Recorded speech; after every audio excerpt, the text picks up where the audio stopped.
I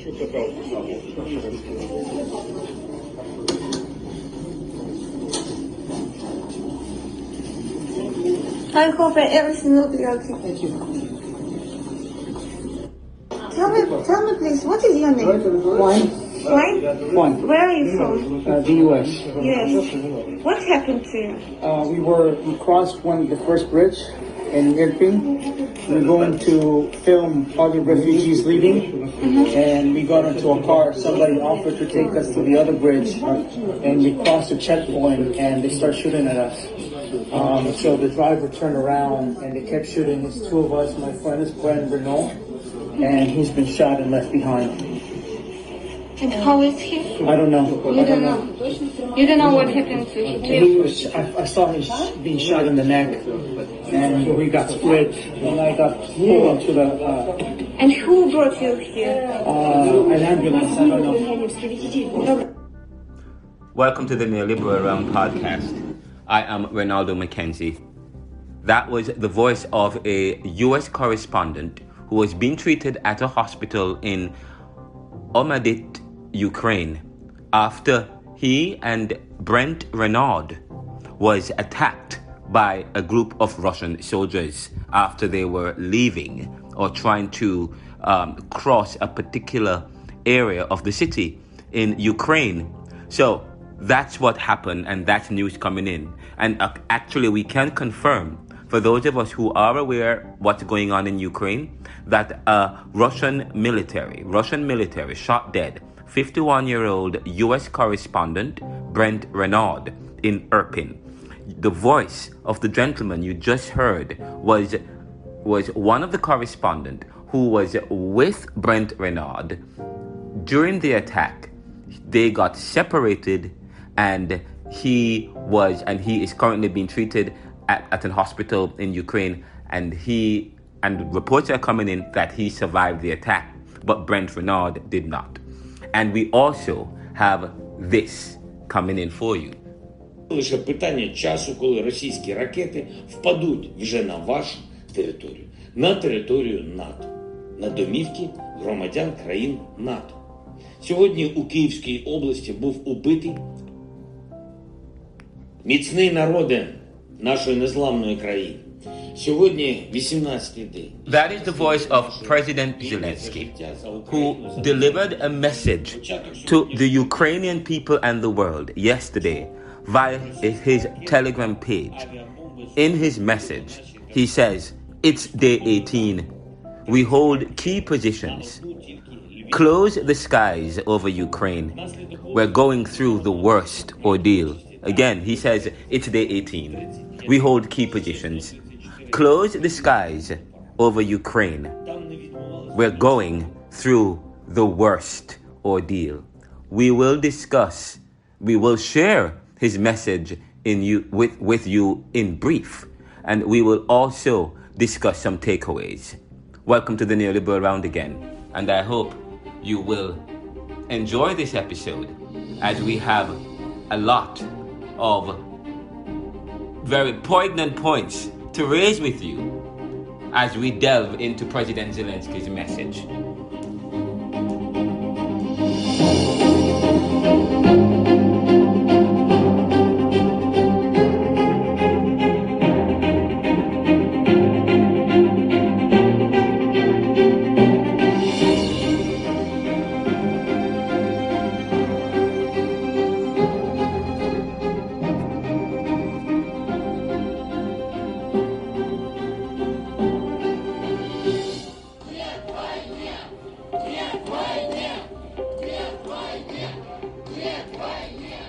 And yesterday, President Zelensky, in a video, told the world that it's day 18.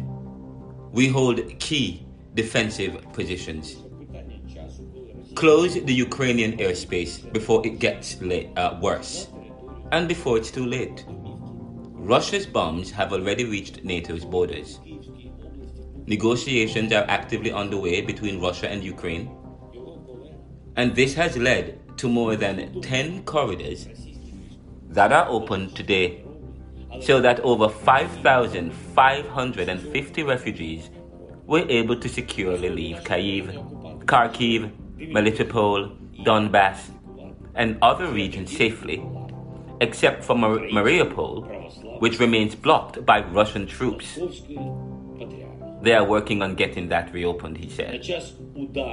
He also said that he visited the wounded and handed out medals today and spoke with several European leaders who assured continued support and shared concerns about the wider implications of Putin's goals and Russia's invasion, which is closing in on their borders, Europe's borders. He ended by saying, "We are going through the worst ordeal in our history and in our lives to protect the most precious thing we have. We must hold on. We must fight, and we will win." I believe in that. Importantly, he warned the world in his message. He warned the world leaders who are refusing to implement the no-fly zone, reminding them of his warning some time ago to apply more sanctions on Russia as Putin was getting ready for a war, and we are now at that point. Further, Zelensky seems to be suggesting here, or in the video message, that he's also now warning the world that Russia has greater plans which may ultimately involve Europe, and by then it may be too late. Therefore, closing the skies now over Ukraine and providing jets and planes to protect the skies, in addition to what they have already received, may avert any further catastrophes and prevent Russia from penetrating further into Europe. The fact is, if Russia successfully defeats and takes Ukraine, then this surely poses a threat to NATO and other European countries on the border, given Putin's justification that he is denazifying Europe and saving them from Western propaganda. As such, it should be in Europe's and NATO's interest to want to impose a no-fly zone, given Russia's threats and what its success would mean. Now, I understand that currently Europe is heavily dependent on oil imports from Russia, so they are in a very precarious position. Now, this is not what Zelensky is saying, but he is alluding to this. But we know that Europe is heavily dependent on oil imports from Russia, so they are in a very precarious position. But Europe's leaders are either too lazy or lack vision and leadership. They continue to do business with Putin, who has a track record of intimidation and aggression in the world.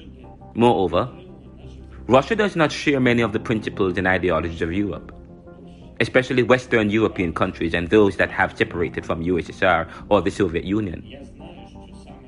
These countries, such as Poland, Ukraine, Belarus, Georgia, Lithuania, etc., are independent sovereign nations that Russia wants to continue to control and dominate. Further, it would seem as if Putin is recreating the Cold War to rebuild the Soviet Union with this invasion of Ukraine.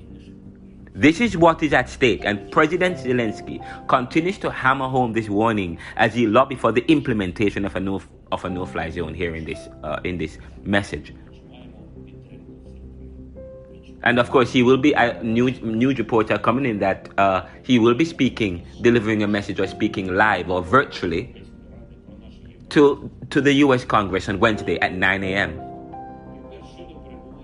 But we hope that the world will not wait until it's too late, and that NATO re-examines its terms of reference so as to widen its scope to not only protect its members but all the vulnerable countries of the world, which explains its indirect involvement in the war and military aid to Ukraine and procrastination in providing real sanctions against Russia. It should also be able to deal with its members directly so as to prevent its members from stirring up hostilities in the world. especially against weaker and more vulnerable states that can't protect themselves. If they do, NATO should be able to confront that country directly and remove or suspend that country's membership. NATO's roles must include promoting peacekeeping unless that's only a role for UN peacekeepers. But where are the UN peacekeepers on this? It would seem, however, that NATO or the UN can't control or confront its members who are promoting war in the world, terrorizing a peaceful developing country. If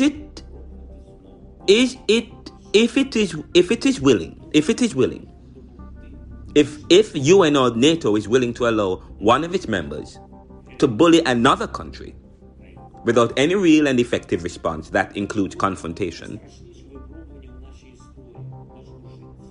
or let me rephrase this.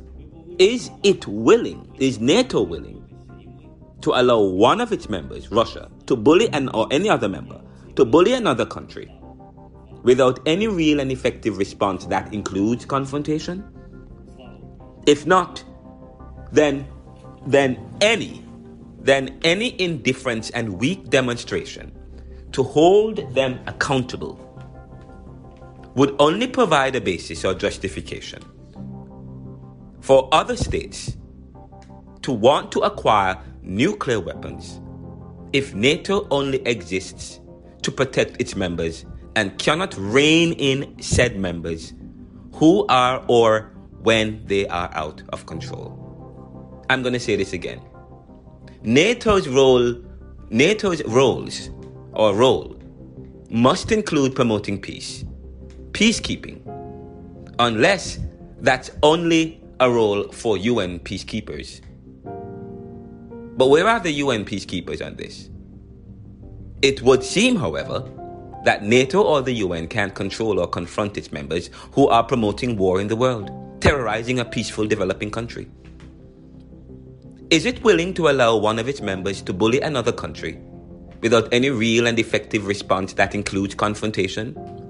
If not, then any indifference and weak demonstration to hold them accountable would only provide a basis or justification for other states to want to acquire nuclear weapons if NATO only exists to protect its members and cannot rein in said members,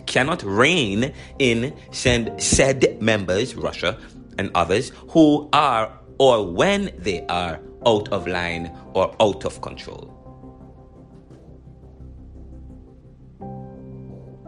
So, those are some of the takeaways. And on this show, we are joining the Ukrainians and we are joining President Zelensky to ask the world leaders, to implement a no-fly zone and to protect the Ukrainian airspace before it is too late.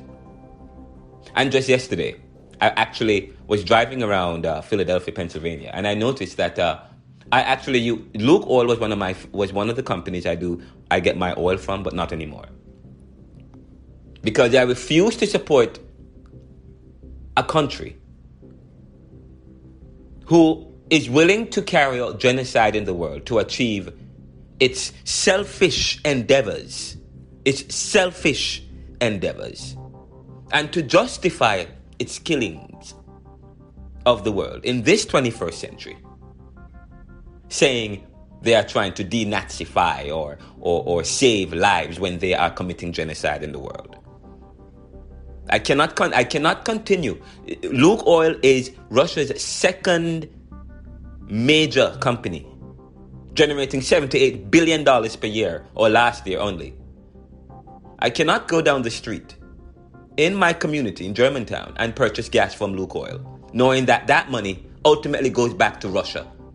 And if I stand against the world, I cannot continue to buy oil from Luke Oil when I know that's a Russian company. And, how many Americans are aware of that? And we actually just published an article and shared a report on this show, some episodes previous to this one, talking about ban Russia, and how we as individuals can support Ukraine to stand against Russia as they try to defend the superpower bullying another country, creating havoc in the world. We can also take our part. And just today, we heard that Citizens Bank is no longer going to be doing business with Russia. So corporate America is responding. Goldman Sachs as well. McDonald's, we know as well, has closed its stores. H&M, I understand, has closed its doors based on what Russians are saying on the streets. And already some Russians are feeling the pinch. And we're asking everyone to get involved as we stand against Russia, against discrimination, against injustice, against extremism. And if we can't stand with Ukraine against discrimination, injustice, and to protect them against abuses from others, then how can we expect others to stand with us when we are experiencing difficulties and we need help from the other?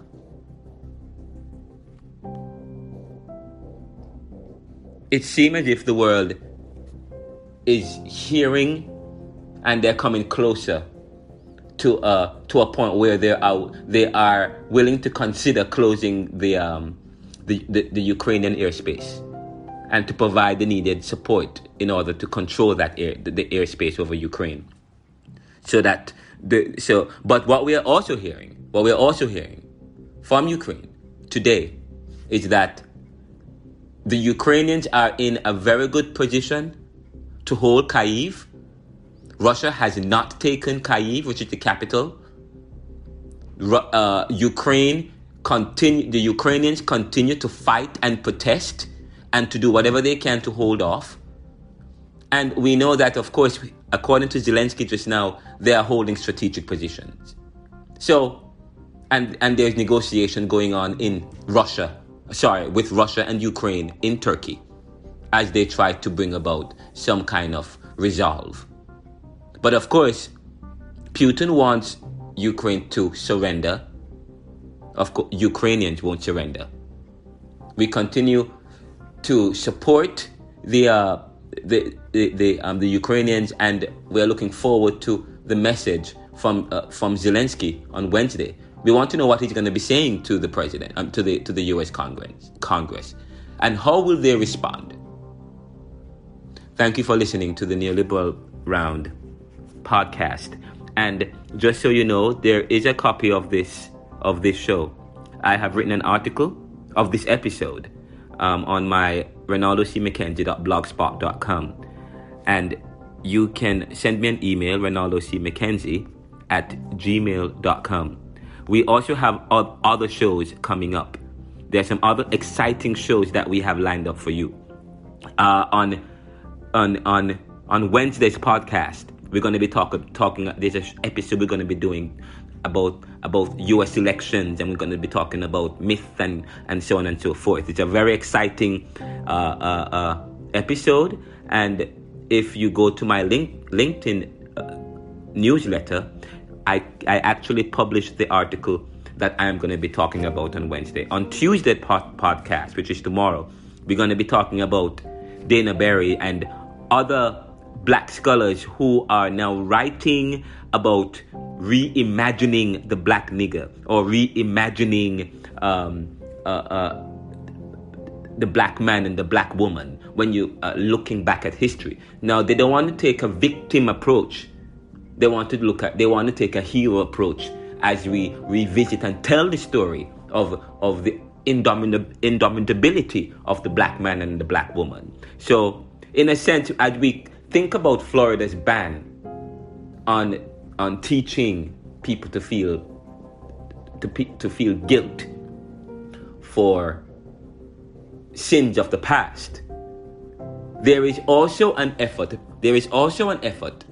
by black scholars and academics to to teach black people, black and brown people, to reimagine and to think about resistance or ways in which the hero aspect of their past.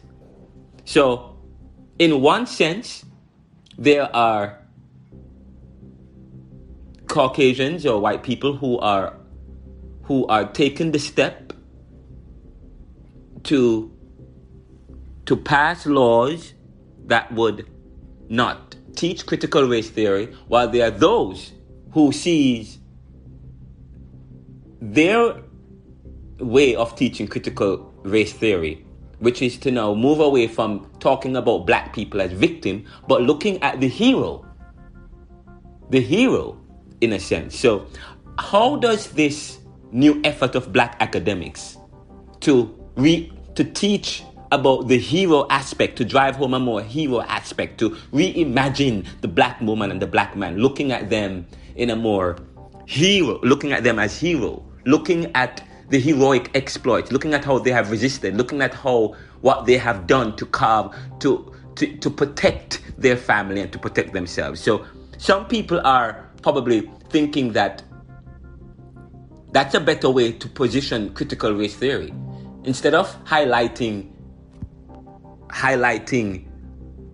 the actions that probably may lead to someone feeling guilty, but focus critical race theory more on the hero aspect of the African American experience. So on Tuesday's podcast, I'm going to be lifting up scholars like Dana Berry, Price for a Pound of Flesh, and those. I'm going to be sharing some excerpts from that. And we also, on Friday's podcast, I'm also going to be talking about a story that we did about car theft in Philadelphia, which we never got a chance to discuss on this podcast.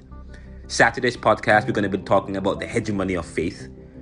And then, of course, one of our next episodes, we're going to be talking about Orientalism and Occidentalism, because we talked about the prejudices that Russians have about the West, and stated that Putin is saving the East from the West. So, and I mentioned in a previous episode that this war is based, that the Russian-Ukrainian war is based on human prejudices or ethnocentrism, judging and privileging a value over another's. So I write a paper I'd like to share about Orientalism and Occidentalism, as I'd mentioned this in a previous episode, as we delve into the basis and the ideas behind this war. What is Occidentalism and what is Orientalism? Because I made reference to it in passing, but I want to ensure that I share with you what Orientalism is and what Occidentalism is, and what that has to do with the Russia's or Putin's ideas about the West and the East, and the fact that he thinks that, and many think that he's on a world-saving mission. Because, say, for example, the Taliban, 9/11, many people in Afghanistan and so on believe that 9/11 was warranted, it's necessary. The people who live in those countries believe that 9/11 was necessary. Why? Because of ethnocentric beliefs, because of prejudices, because of their beliefs about the West. They prejudice a particular behavior and use that to develop an ethnocentric position about the West. And so they believe they are justified in carrying out attacks like 9/11. So when you look at what Putin is doing, he's actually using that kind of argument. And we carried an episode where we shared with you what Russians are saying on the ground, and especially older Russians believe that this war is necessary, and that Russia and Putin is on a world-saving mission because of fascism, or maybe he's denazifying Russia, so on and so forth. Now, on next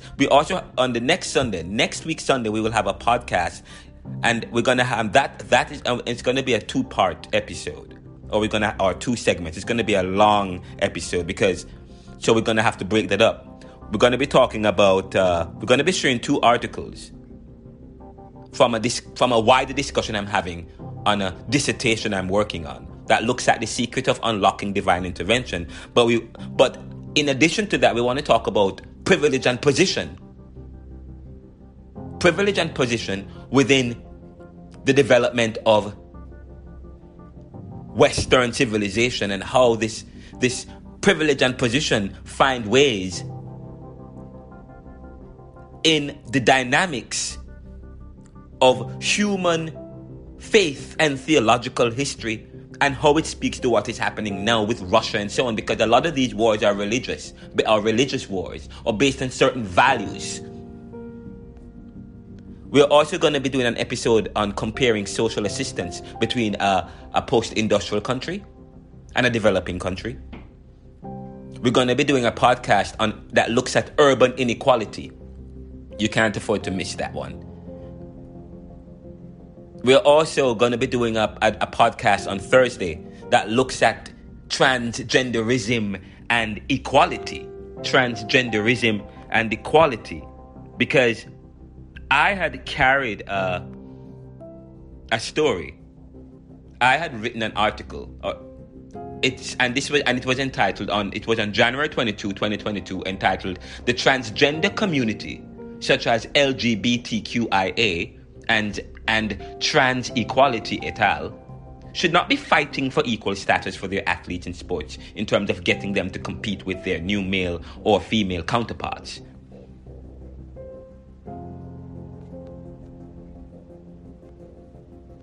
It still breeds a level of unfairness that you are fighting against.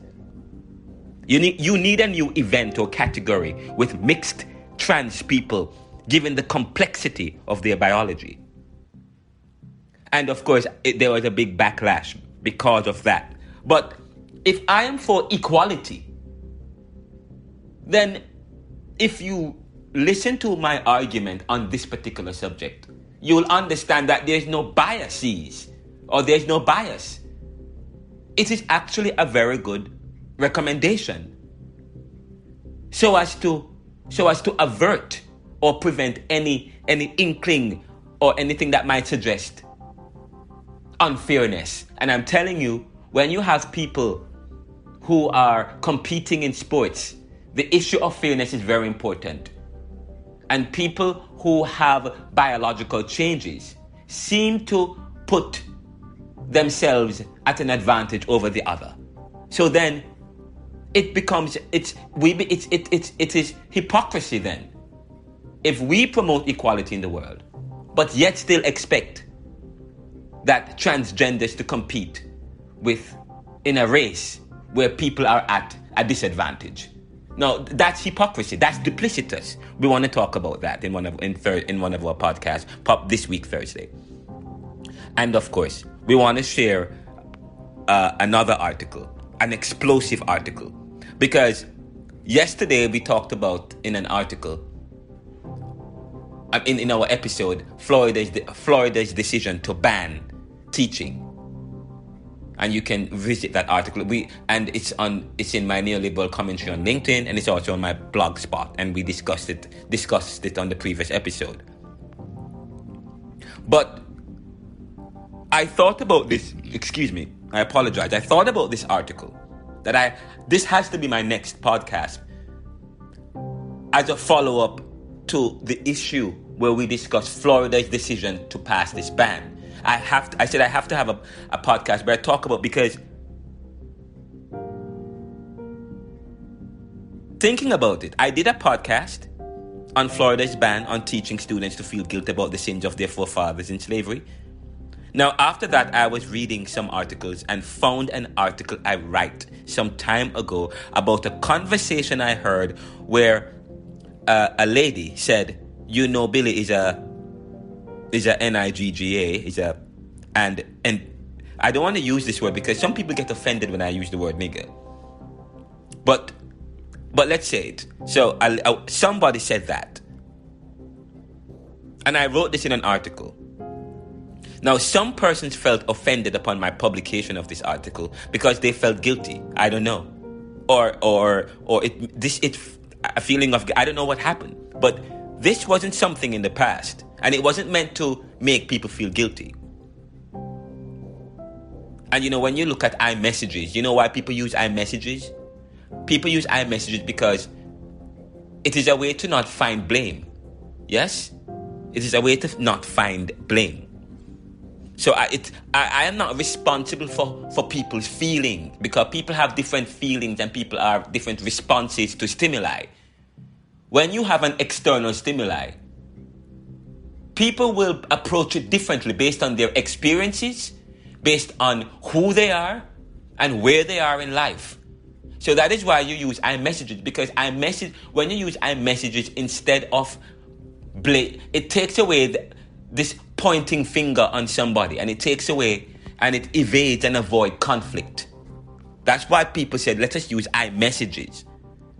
But I published this article without pointing any finger, just to let people know what is happening in our society. But some persons felt offended upon my publication of this article because they felt guilty. But this wasn't something in the past. This was a very recent episode where a descendant of the white race, and please, if I use the word white race, please forgive me if you feel guilty about that or uncomfortable. But I'm making a point here. This wasn't something in the past. The issue I posted about a conversation I heard where this Caucasian lady was speaking about another person and using the word nigger and saying that he doesn't care about anything. This was a recent incident. This was in January, where a descendant of the white race was using racial language to describe a person as a nigger. Yet we argue, even to justify this bill, we argue that people shouldn't feel guilty about the past, but we continue to see instances of racism and discrimination today. And I also alluded to that in the episode yesterday. Because people can use racial language from the past, but don't want to feel guilty by being reminded about the past. Isn't this hypocritical? Now, that article is available also in the LinkedIn, in the neoliberal commentary of the LinkedIn. And it's also available in ReinaldoCMcKenzie.blogspot.com. And I will have a podcast where I discuss this issue further. Continue to follow me, and we have lots of improvement. We have a lot of editorial work that we can improve in terms of editorially. We can improve in terms of our marketing, and we can improve in terms of the construction of this show and so on and so forth.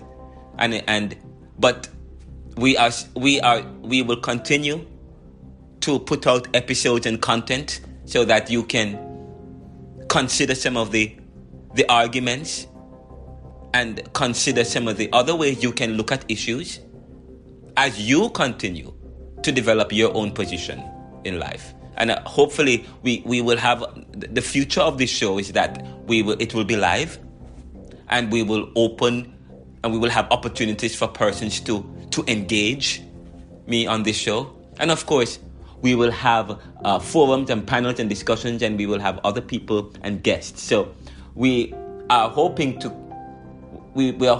move this show to something bigger and better. But for now, we will continue to put content out there and continue to follow and support me, and to share any other stories you may have about what's going on in your own community and issues that or issues you are uncomfortable with, as we continue to be responsible citizens of the world. Thank you for listening to the Neoliberal Round podcast. Have a great day.